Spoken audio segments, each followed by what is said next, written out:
फिर उसके पश्चात भगवान विष्णु का धूमधाम से जन्मोत्सव मनाएंगे। प्रभु का प्राकट्य होगा कि कही जा चुकी है प्रथम हिरण्याक्ष की गाथ, परम भक्त प्रहलाद का सुनो चले नरनाथ। कहते हिरण्याकश्यप और हिरण्याक्ष ये दो भाई थे।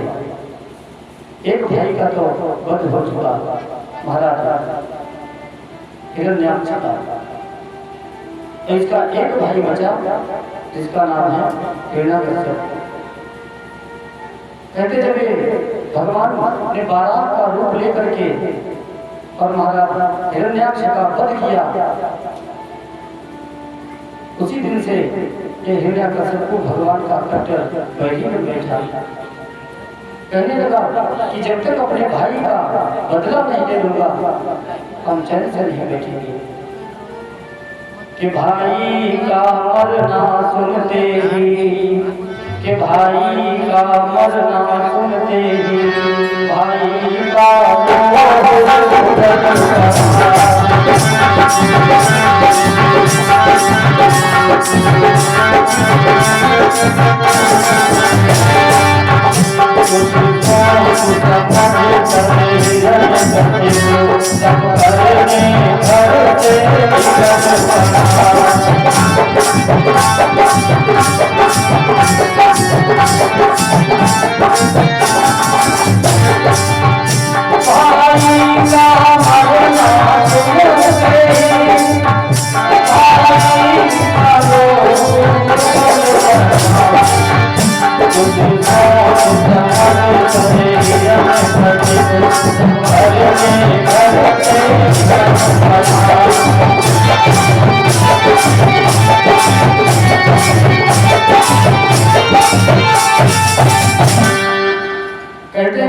कहने लगा कि जब तक भाई का बदला नहीं ले लूंगा हम चैन से नहीं बैठेंगे। कहते ये मन में विचार करके और कहते कैलाश पर्वत पर तपस्या करने के लिए चला गया। हजारों वर्ष तक तपस्या की और ऐसी घनघोर तपस्या की, कहते पूरे शरीर में इसके दीमक लगते, इतनी घनघोर तपस्या। कहते भगवान शिव प्रकट हुए और कहने लगे कि वत्स आपने कुछ इतना तप किया है, कुछ मांग लो, क्या चाहिए? तो कहने लगा महाराज हमें अमर कर दीजिए, मैं जीवन में कभी मरूंगा। तो भगवान शिव ने कहा कि ये वरदान तो मैं नहीं दे सकता आपको, क्योंकि जिसने जन्म लिया है उसका मरना निश्चित है। इसके उपरांत अगर कोई और वर हो तो वो मांगो, आपको मैं दूंगा। और एक नहीं जी चाहे खोल के मांग लो, क्योंकि इतनी तपस्या भी कोई नहीं कर सकता जितनी की आपने की है। तो इसलिए तो वरदानों की झड़ी लगा दी कि वह बोला तो ऐसा लूंगा। अब जब भगवान शिव का थोड़ा सहारा मिला तो इसने तो वरदानों की झड़ी लगा दी। वह बोला तो ऐसा लूंगा जो किसी और ने लिया न हो, जाने देना हो तो वह लो जो किसी और को दिया न हो।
यदि देना ही चाहते हो तो महाराज ना मैं दिन में मरूं और ना रात में मरूं, ना घर में मरूं ना घर के बाहर मरूं,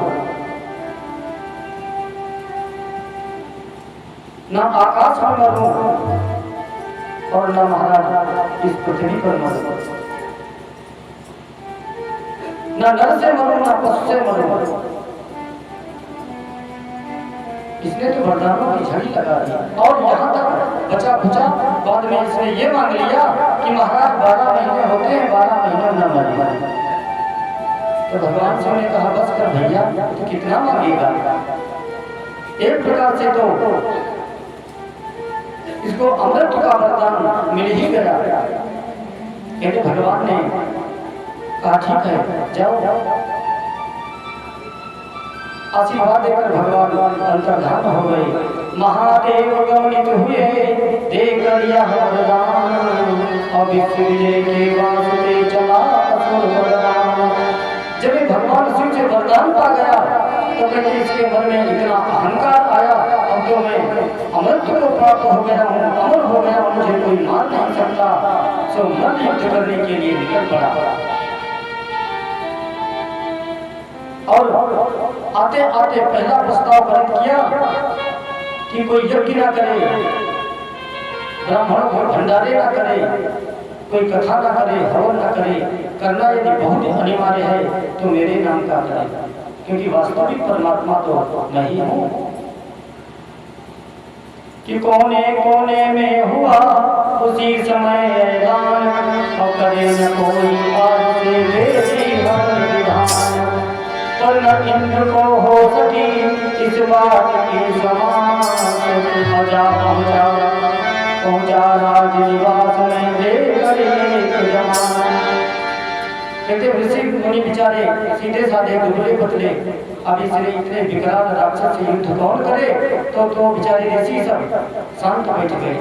क्या करें? भगवान की याद करने लगे। लेकिन महाराज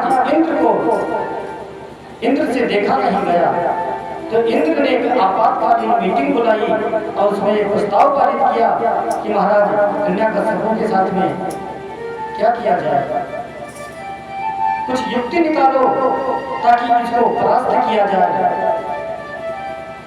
कहते महाराज हिरण्यकश्यप मल्ल युद्ध के लिए बाहर चला गया तो किसी ने महाराज इंद्र से कह दिया कि इस समय उसकी धर्म पत्नी महारानी कयाधु गर्भवती,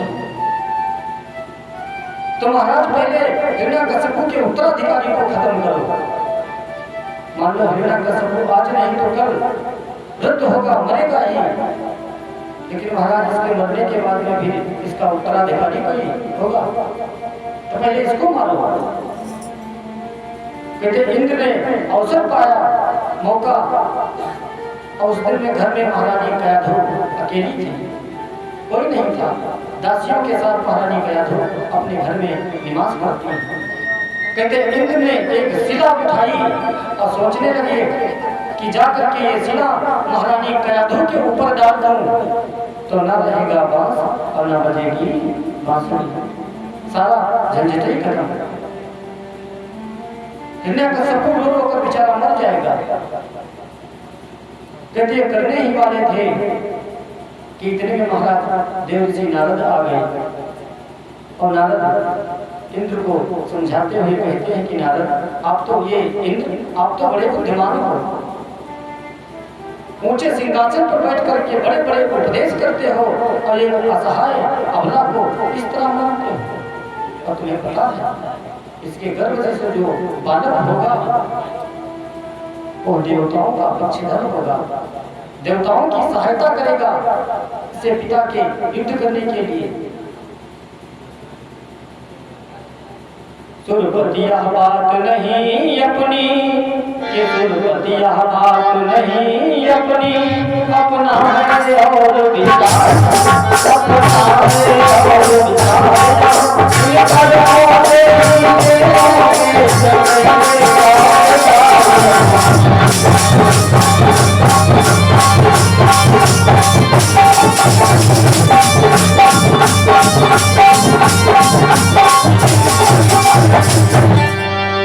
कहते जब महाराज इंद्र ने ये नारद ने इंद्र को समझाया तो इंद्र महाराज वापस चले गए और कालांतर में समय बीतता गया। फिर महाराज कयाधुर के गर्भ से महाराज प्रहलाद का जन्म हुआ। अब नावों को छोड़कर गया इंद्र सहलाद और प्रगटे कुछ दिन में यहाँ परम भक्त प्रहलाद। भक्त प्रहलाद का जन्म हुआ। अब इनको विद्या अध्ययन करने के लिए हिरण्यकशिपु ने अपना एक विद्यालय बनवा रखा है, हिरण्यकशिपु विश्वविद्यालय। और उस हिरण्यकशिपु विश्वविद्यालय के आचार्य हैं महाराज चंद्रामर्क जी। उस परम भक्त को कुछ दिन में, उस परम भक्त को कुछ दिन में गुरु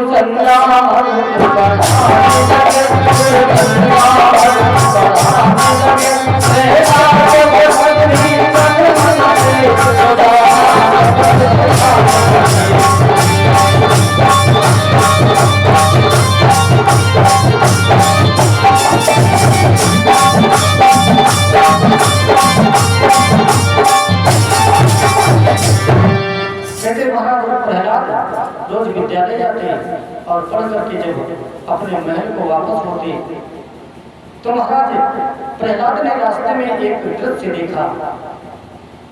और ये दृश्य कहाँ से प्रसिद्ध हुआ? सब भगवान की माया है। प्रहलाद की मति चेंज करने के लिए ये सब प्रभु की माया है।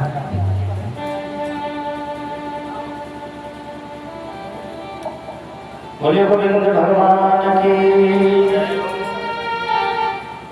अब प्रहलाद जी महाराज रोज विद्यालय और विद्यालय से घर, घर से विद्यालय। एक दिन महाराज प्रहलाद रास्ते में जा रहे थे तो देखते क्या है, कोई कुम्हार अपने कच्चे मिट्टी के बर्तनों को आवे में लगा दिया और बाहर से अग्नि जला करके उसको ठीक कर दिया। अब अग्नि जलने लगी। उस कुम्हार ने सोचा, उस कुम्हारी ने कि अरे हमने भूल से एक मटकी को आवे में लगा दिया, उसमें बिल्ली के बच्चे थे।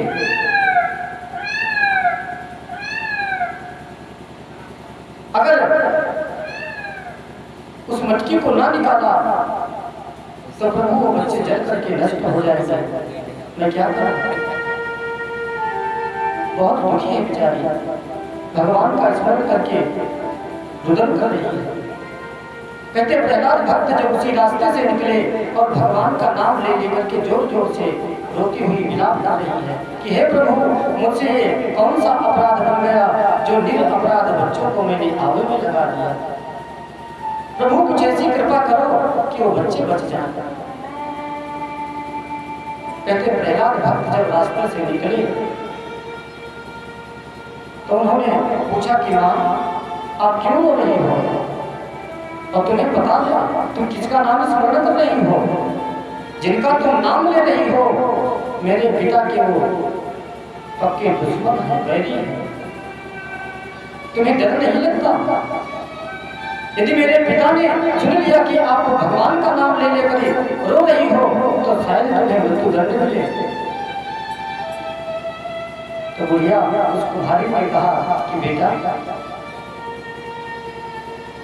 आपके पिता एक राजा हैं और वे तो पूरे संसार के राजा हैं, वे परमात्मा हैं। और ये रोने की बात तो मैं रो इसलिए रही हूँ कि मैं भूल से एक मटकी में बिल्ली के बच्चे रखे थे, वो बच्चे उठा करके मैंने उस आवे में लगा दिया। मुझे ध्यान नहीं था, भूल से लग गए, बाहर से अग्नि जलाई। अब सोच रहा हूँ कि हे प्रभु, उन बच्चों का क्या होगा, उन बच्चों को बचाओ।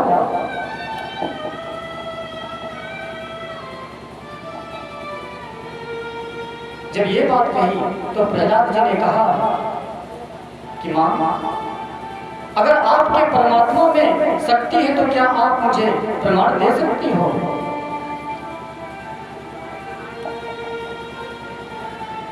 यदि आपके भगवान में, यदि सचमुच भगवान है, भगवान नाम की कोई चीज है तो आपको इस बात का प्रमाण देना पड़ेगा। तो उस बुढ़िया ने कहा कुम्हारी ने कि बेटा इसमें कौन सी बड़ी बात है, आप प्रातः काल आना। कि बुढ़िया बोली सच है वहाँ वहाँ नर है या वहाँ नर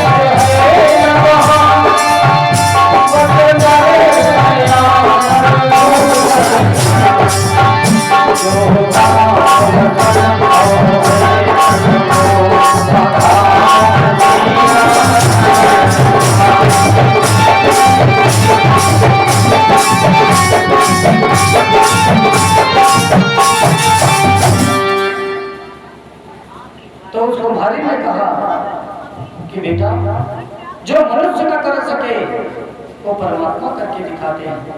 जो काम असंभव है नर को वह काम है श्री नारायण का।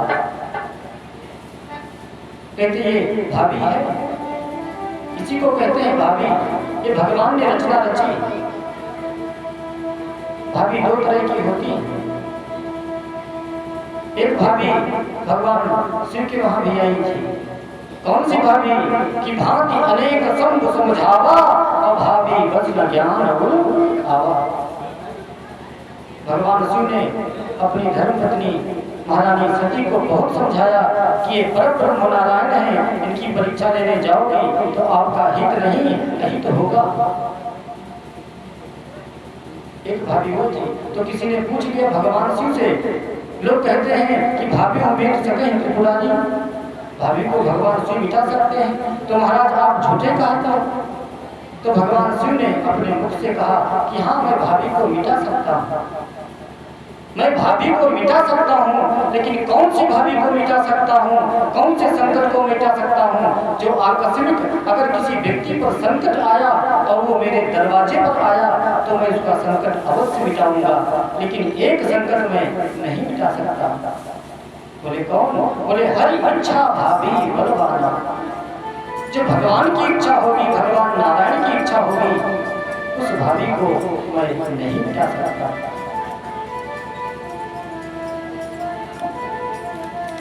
तो उस कुम्हारी ने कहा कि बेटा आप जाओ इस समय प्रातःकाल आना, और जब आप आओगे तो आपके सामने इस आवा को खोलूंगा। और कहते जब प्रहलाद को समझा बुझाकर उस कुम्हारी ने उसको विदा कर दिया, तो कहते उस कुम्हारी के पास और बड़ा संकट खड़ा हो गया और भगवान से और तेज प्रार्थना करने लगी कि हे प्रभु, मैंने एक दावे के साथ कहा है, आप पर पूरा भरोसा करके कहा है, यदि इन बच्चों की प्राण रक्षा ना हुई तो मेरी गाड़ी का क्या होगा?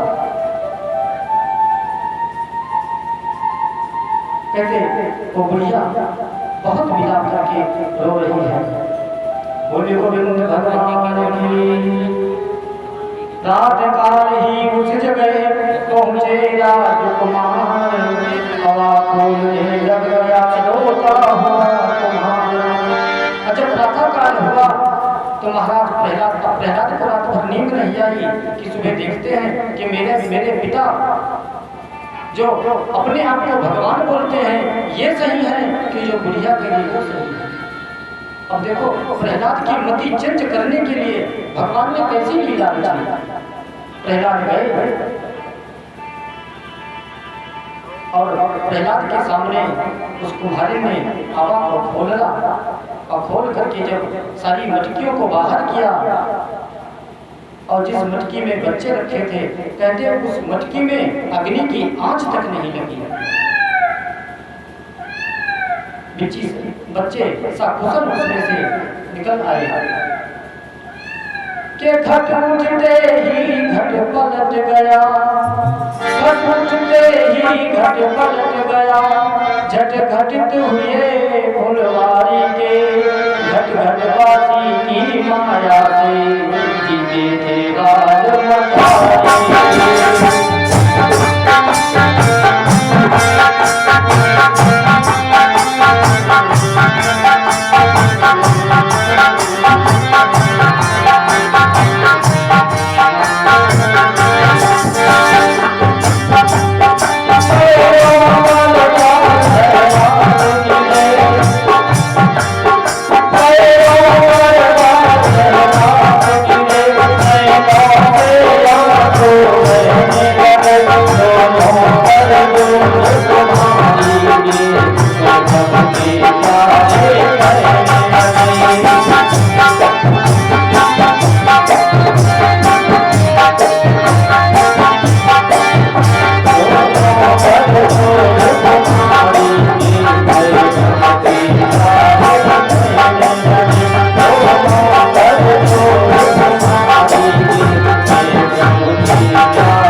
जब ये दृश्य देखा तो प्रहलाद की तो मति चली और प्रहलाद उस कुम्हारिन के चरणों को प्रणाम किया और कहने लगे, मैं आज तक अपने पिता को परमात्मा समझ रहा था, मेरा पिता तो एक नंबर का पाखंडी निकला। कहते महाराज प्रहलाद की उसी दिन से मति चेंज के चढ़ा वही प्रहलाद पर अचल राम का रंग, और पढ़ने लिखने आज का बदल गया सब ढंग।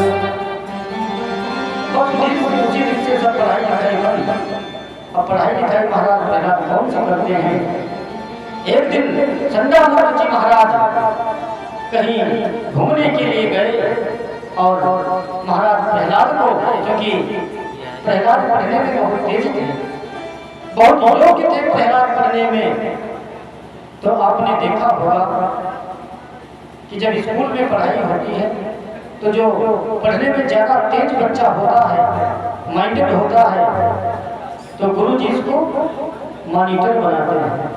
कहते हैं कि आज हम थोड़ा बाहर जा रहे हैं और ये स्कूल आज आपकी जिम्मेदारियों पर है, एक क्लास आप इसको देखना। कहते महाराज प्रहलाद को मॉनिटर बना दिया और गुरु संध्यामत कहीं घूमने के लिए गए। अब जब प्रहलाद जी मॉनिटर बन गए अपने क्लास के, तो जितने उसने विद्यार्थी थे प्रहलाद कहने लगे कि भैया आज आपने आज तक कौन सी पढ़ाई की। तो कोई कुछ बताने लगा। तो महाराज प्रहलाद कहने लगे, चलो आज नई पढ़ाई पढ़ते हैं। कौन सी नई पढ़ाई। बस 2 अक्षर वाली पढ़ाई के राम धून लागी, राम धून लागी, राम धून लागी, राम धून लागी, लागी रे मोरे लागी रे, राम धून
है? चंदामर का कहला कि हमारे स्कूल में एक कोर्स चलाया है, ये कहाँ से आया? ये नया कोर्स कहाँ से आ गया? राम धन वाला। अब चंदामर जी एकदम दंग रह गए और महाराज प्रहलाद का हाथ पकड़ करके सामने बुलाया, सुनो ये कोर्स कहाँ से आया? तो प्रहलाद का अलग ऐसा है, ये कोर्स उनका बहुत दिन पहले करने चाहिए है, लेकिन थोड़ी त्याग हो गई, लेकिन त्याग कहते महाराज चंदामर्क जी पकड़ करके हाथ प्रहलाद जी का और सीधे हिरण्यकशिपु के पास ले गए।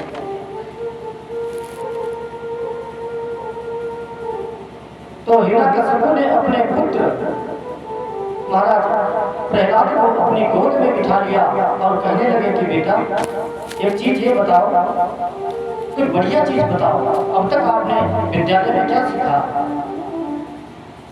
बढ़िया कोई चीज सुनाओ हमको। अब प्रहलाद हिरण्यकशिपु की गोद में अब बस वही कथा राम धन लगी। पिताजी आप वन में जाओ, समाधि लगा करके भगवान का भजन करो, श्री हरि का स्मरण करो। कहते जब ये बात कही तो महाराज हिरण्यकशिपु को बड़ा क्रोध आया और तुरंत चंदामर्क को बुलाया, कहने लगा सुनो क्या हमारे बालक को तुम यही शिक्षा देते हो? ये सब कहाँ से सीखा? तो चंदामर्क कहला महाराज हम सिखाए नहीं है, ये सीखा सिखावा पहले से, इसको सिखाने की जरूरत नहीं है, ये पहले से सीखा सिखाया आया है। बोलिए गोविंद भगवान की, आज के आनंद की। जब गुरु की प्रहलाद पर चली न कोई चाल, हिरण्यकशिपु के पास तबले पहुंचा तत्काल। तो महाराज ये प्रहलाद ने अपने पिता हिरण्यकशिपु से कहा कि पिताजी सुनो, इसलिए हमारी भी मानो, इसलिए हमारी भी मानो, तो उन्हें शस्त्र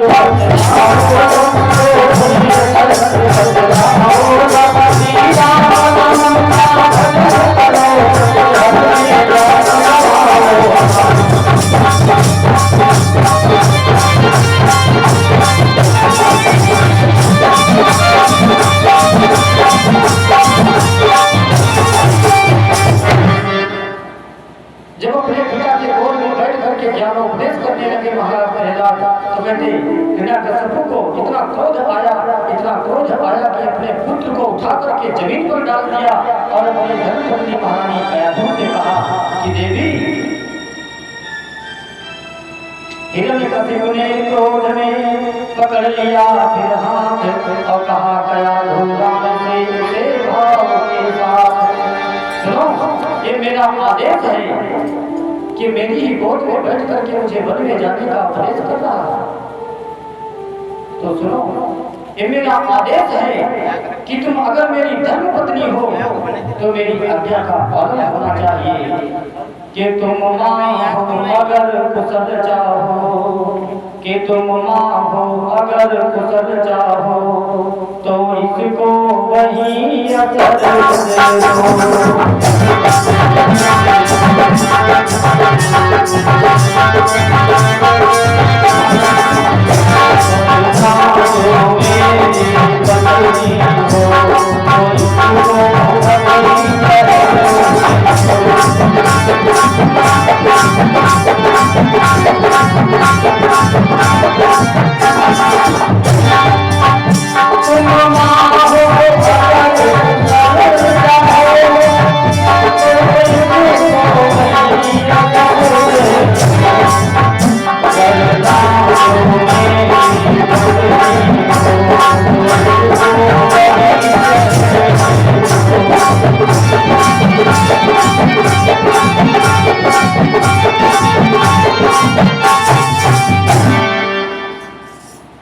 कयाधु से कहा महाराज हिरण्यकशिपु ने कि तुम मेरी धर्मपत्नी हो और मेरी आज्ञा का पालन करो, कि मेरी गोद में बैठकर मेरे दुश्मन का नाम ले रहा है, मेरा आदेश है इसको अभी जहर दे दो।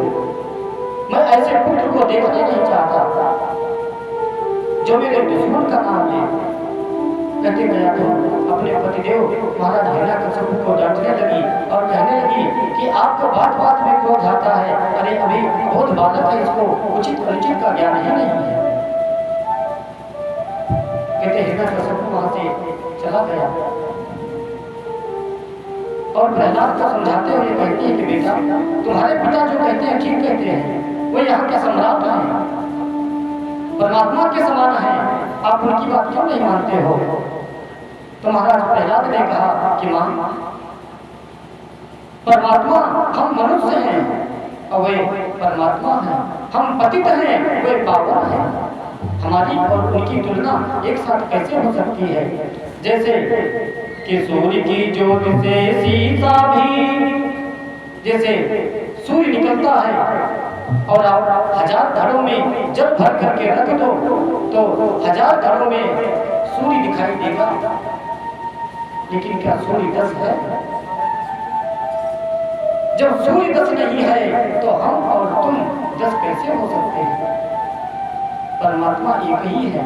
जब सूर्य एक है तो परमात्मा एक है। देखने में अलग अलग है कि ये है, ये है, ये है, लेकिन वास्तविक तो परमात्मा एक ही है। और मां,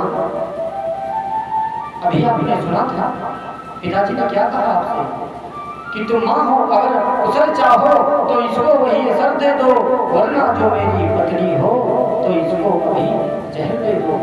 आप मेरे पिताश्री की धर्म पत्नी हो और पिता की आज्ञा का पालन करना आपका धर्म बनता है। जहर लाओ मुझे दो। जब ये बात कही तो कहते हैं महारानी कयाधु ने दौड़कर अपने पुत्र को अंग से लगाया और कहने लगी कि बेटा, तू ये कैसी बातें करता है? अरे जिस दिन से तेरा जन्म हुआ तू जमीन पर पैर नहीं रखा और जो जीवन पर्यंत रसगुल्ले खाता रहा हो वो कड़वा फल का स्वाद क्या जानेगा? तू जहर पीने की बात करता है ना? ऐसी बात कभी मत करना पुत्र। तो प्रहलाद कहने लगे मां, पिताजी का आदेश है, उनके आदेश का पालन करो, ये आपका धर्म बनता है। और रही मौत की, तो अगर जहर से हमारी मौत होनी है तो मां इसको आप रोक नहीं पाओगे, वो तो होना ही है। और यदि मेरी मौत जहर से नहीं है, परमात्मा मेरी रक्षा करेगा तो हर तरह से करेगा, उसको कोई मार नहीं सकता। बोला बेटा मौत ही सही, बोला बेटा मौत ही सही, अब यही सिद्ध हो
यदि परमात्मा मेरी रक्षा करेगा ना तो जो जहर है इसको भी अमृत कर देगा, क्योंकि भगवान शिव को हजारों कुंतल जहर समुद्र मंथन में दिया गया, लेकिन परमात्मा भगवान श्री राम जब उनकी रक्षा करने पर आए तो कहते हजारों कुंतल विष भगवान शिव ने भगवान राम के बल पर ले लिया।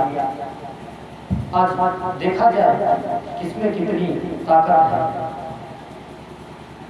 पूर्ण विश्वास है, कहते हैं ना कि भगवान पर पूर्ण विश्वास करो तो भगवान प्रत्यक्ष और परोक्ष दोनों में प्राण रक्षा करते हैं।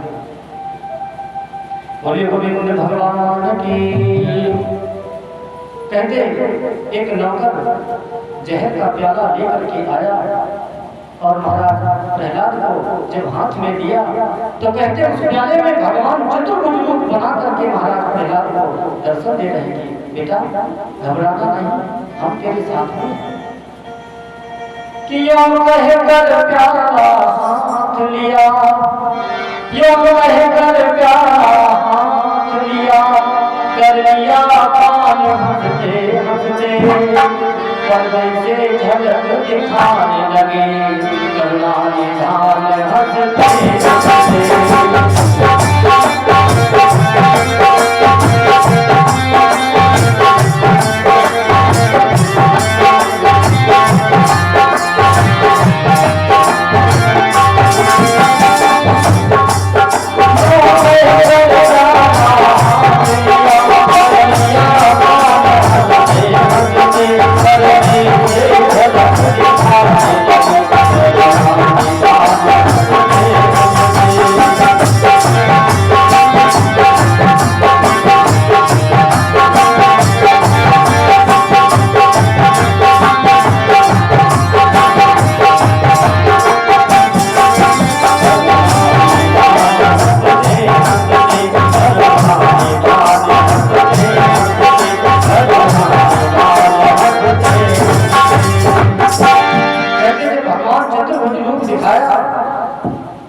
डरने की बात नहीं।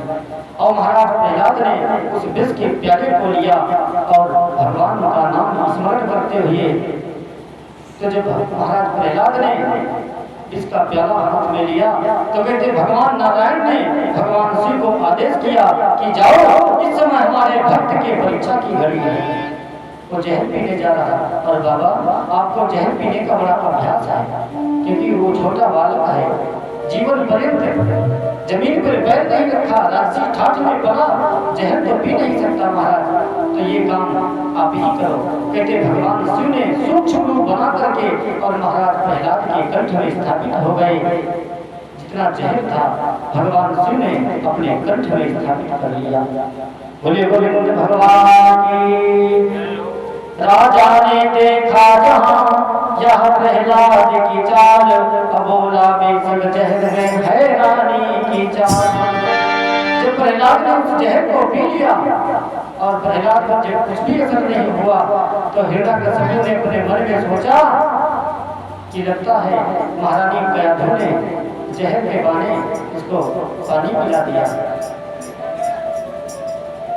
तो महाराज हिरण्यकशिपु ने उसी जहर को मंगाया और सोचने लगा कि चलो इस जहर का थोड़ा परीक्षण करते हैं।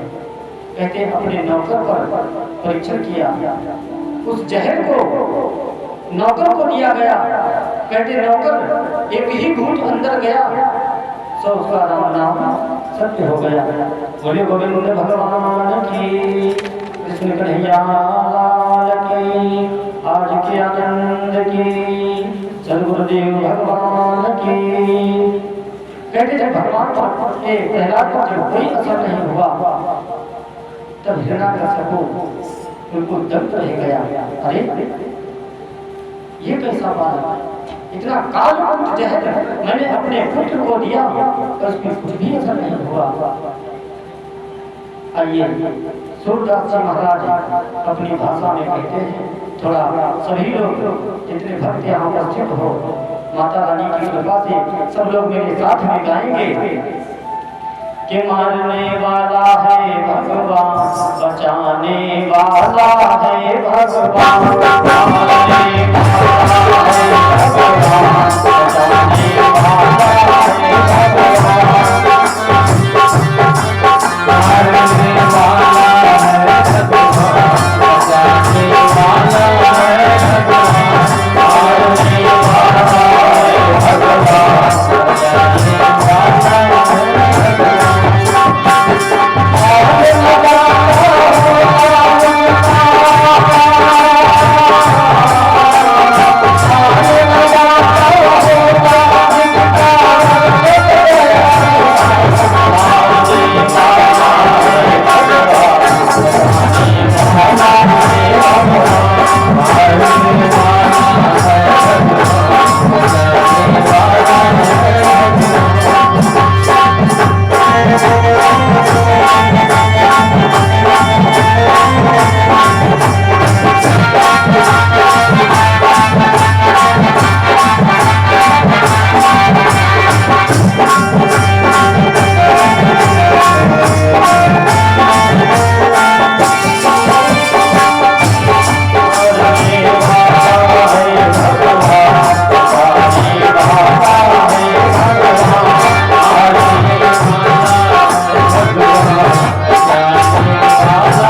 विचार किए महाराज प्रहलाद का, और भगवान ने हर प्रकार से महाराज प्रहलाद की सुरक्षा की कि सारे अत्याचार कर गया नरक जब हार, अब ही होलिका के निकट तब पहुंचा लाचार। सारे प्रयत्न करने के बाद जब महाराज हिरण्यकश्यप के हाथ में कुछ ना बचा, तब महारानी ये प्रहलाद की जो बहन है होलिका, उनके पास लेकर के गया और कहने लगा कि बहना, मेरे चंदर जैसे बाग में एक कांटे जैसा पौधा पता नहीं कैसे उग गया। मैं इसको समझा कर हारा, ना जाने इसके साथ में कितने प्रयत्न किए इसको मारने का, लेकिन ये जो है मरने का नाम ही नहीं ले रहा। होलिका ने कहा कौन इसमें बड़ी बात है, आप इसको यहाँ पर छोड़ जाओ, कल होली है और बस इसका राम नाम कल कहानी खत्म हो जाएगी। गोदी में प्रहलाद को लिया चढ़ा कर नाक, होली की होली हुई वही उड़ गई था। कहते अपनी गोद में होलिका ने लेकर के महाराज प्रहलाद को जो बैठ गई, कहते होलिका तो जल करके रात, और महाराज प्रहलाद भगवान नाम का स्मरण करते हुए पालकी लगाए बैठे मिले। कहते जब ये दृश्य देखा तो जो भगवान के प्रहलाद के जो पक्षधर थे बड़ी खुशियां मनाई, एक दूसरे को अमीर लगाते हैं, गुलाल लगाते हैं, गले मिलते हैं। आज भगवान की भक्ति की विजय है। लेकिन कुछ समर्थक थे प्रहलाद के और कुछ प्रहलाद के विरोधी भी थे, जो आजकल होली में दोनों पक्ष देखने को मिलते हैं। तो शराब पी करके वो बस नाली में वो उनको उठा के डाल दो बस। तो आज भी होली में दो दृश्य दिखाई देखने को मिलते हैं। कहते जब प्रहलाद फिर भी नहीं मरे, तब महाराज हिरण्यकश्यप ने अपने पुत्र प्रहलाद का हाथ पकड़ करके और ले गया और एक खंभे में रस्सियों से बांधकर नग्न तलवार निकालकर और कहने लगा क्यों, बड़ा राम नाम का भूत चढ़ा था, बड़ा राम नाम का तुम्हें नशा था कि जीवन का जाम समाप्त हुआ, अब तो तेरा अंत है कि जीवन का जाम समाप्त हुआ, बदला धुनी का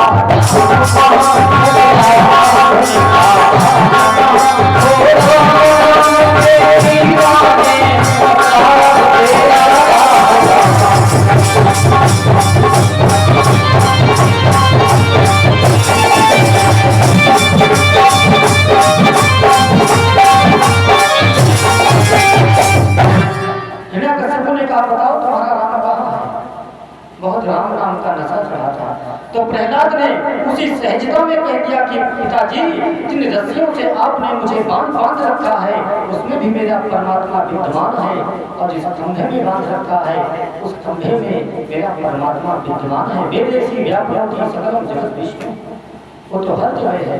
और जिस तलवार से आप मुझे मारने के लिए खड़े हो उस तलवार में भी मेरा प्रभु है। कहते जब ये बात कही तो हिरण्यकश्यप ने अपनी तलवार से एक प्रहार जब खंभे पर किया, कहते खंभा फटा और भगवान नरसिंह उस खंभे से प्रकट हुए। बोले नरसिंह भगवान की। हिरण्यकश्यप ने खंभ पर किया खड्ग का वार, और उसी समय नरहरि प्रगटे लीलाधार। तुरंत प्रकट हुए और दौड़कर महाराज हिरण्यकश्यप को अपनी गोद में बिठा लिया। और हिरण्यकश्यप को जब गोद में बिठा लिया तो हिरण्यकश्यप को तो वहम था कि मेरे को इतने वरदान मिले हैं। भगवान ने कहा क्यों, मेरे भक्त को बहुत तुमने परेशान किया, ना जाने कितनी उसको यातनाएं आपने दी हैं, आज आपकी मृत्यु निश्चित है। कहने लगा कि महाराज, मैंने भगवान शिव से वरदान पाया है कि मैं ना दिन में मरूं ना रात में मरूं। भगवान ने कहा ना दिन है ना रात है, सूर्यास्त का समय चल रहा है समय। बोले अच्छा, बोले ना घर में मरूं ना घर के बाहर मरूं। भगवान ने कहा ना तो घर में है और ना घर के बाहर है, तुझको तो मैं ये जो मेन देहरी होती है घर का गेट, तू तो वहां पर है, ना घर में है और ना घर के बाहर है। बोले ना आकाश में मरूं और ना पृथ्वी पर, न नीचे ना ऊपर। भगवान ने कहा ना तू ऊपर है ना नीचे है, तू तो मेरी गोद में है। बोले अच्छा। बोले महाराज ना नर से मरूं ना पशु से मरूं। बोले ना मैं नर ही हूं और ना मैं पशु ही हूं। आधा शरीर सिंह का तो आधा मनुष्य का, और नाखून देख रहे हैं, किसी हथियार से न मरूं। बोले हथियार नहीं, ये तेरी बहुत बड़ी पर्याप्त है, बस इन्हीं से तेरा काम हो जाएगा। हिरण्यकश्यप घबराया और कहने लगा अब तो किसी तरफ से नहीं बचूंगा। फिर उसने कहा कि नहीं नहीं महाराज, मैंने एक वरदान और पाया था। बोले क्या? बोले 12 महीना हो गए कि मैं 1 महीने में मरेगा। तो भगवान ने कहा कि अरे मूर्ख, तुझे पता है ये मल मास चल रहा है, 13वां महीना, ये खासकर मैंने तेरे लिए बनाया है। और कहते ये देखते देखते भगवान नरसिंह महाराज हिरण्यकश्यप का पेट फाड़ करके और उसको सीधा ऊपर पहुंचा करके जमीन पर डाल दिया। कहते भगवान नरसिंह इतना क्रोध में कि देवता उनकी स्तुति करने लगे। भगवान इतना तेज दहाड़े कि सारे देवता भागते नजर आए। सारे देवता भगवान नरसिंह का जब स्वरूप देखा तो इतने घबराए, महारानी लक्ष्मी के पास गए और कहने लगे कि मासी आप चलो, देखो परमात्मा आज बड़ा क्रोधित दिख रहे हैं। तो लक्ष्मी जी ने कहा इसमें डरने की क्या बात है? अरे हमारे पतिदेव हैं और पतिदेव को किस तरह से मनाया जाता वो मुझे भली भांति मालूम है। कहते महारानी लक्ष्मी ने 16 श्रृंगार किए और 16 श्रृंगार करने के बाद एक सोने के थाल में आरती सजाई, और जब आरती सजा करके भगवान नरसिंह के पास पहुंची, कहते नरसिंह भगवान ने इतनी जोर की दहाड़ लगाई कि आरती कहीं गई और श्रृंगार कहीं गया। माता लक्ष्मी भागती नजर आई। अब कौन जाए, इतना क्रोध में है भगवान नरसिंह। कहते देवता सब महाराज प्रहलाद की स्तुति की और कहने लगे कि आप ही इनको शांत करो। प्रहलाद गए और महाराज नरसिंह की जब स्तुति करने लगे तो भगवान नरसिंह ने उनको अपनी गोद में उठा लिया। और भगवान नरसिंह महाराज प्रहलाद से पूछते हैं कि बेटा एक बात बताओ। बोले पूछो क्या पूछना चाहते हो? बोले अभी आपने देखा देवता मेरी स्तुति करने के लिए आए, लेकिन मेरे वेश को देख करके वे सामने नहीं टिके, सब भागते नजर आए। और अभी अभी मेरी धर्मपत्नी महारानी लक्ष्मी आई, वह भी मेरे स्वरूप को देखकर डर गई। आपको डर नहीं लगा? तो प्रहलाद बहुत सुंदर बात कहते हैं कि प्रभु एक बात बताओ, शेर से दुनिया डरती है, डरती कि नहीं? बताओ, शेर से दुनिया डरती है, लेकिन शेर का बच्चा कभी शेर से डरता? तो प्रहलाद कहते हैं कि प्रभु आप शेर हो, नरसिंह हो, और हम तो आपके पुत्र हैं, और पिता से काहे का डर? कहते भगवान ने उनको आशीर्वाद दिया और भगवान नरसिंह अंतर्धान हो गए। बोले गोविंद भगवान की। भक्त राज का राज दे नर हरि कृपा निधान, संचय अंतरहित हुए दीन बंधु भगवान। बोले गोविंद भगवान की। आज के आनंद की सद्गुरुदेव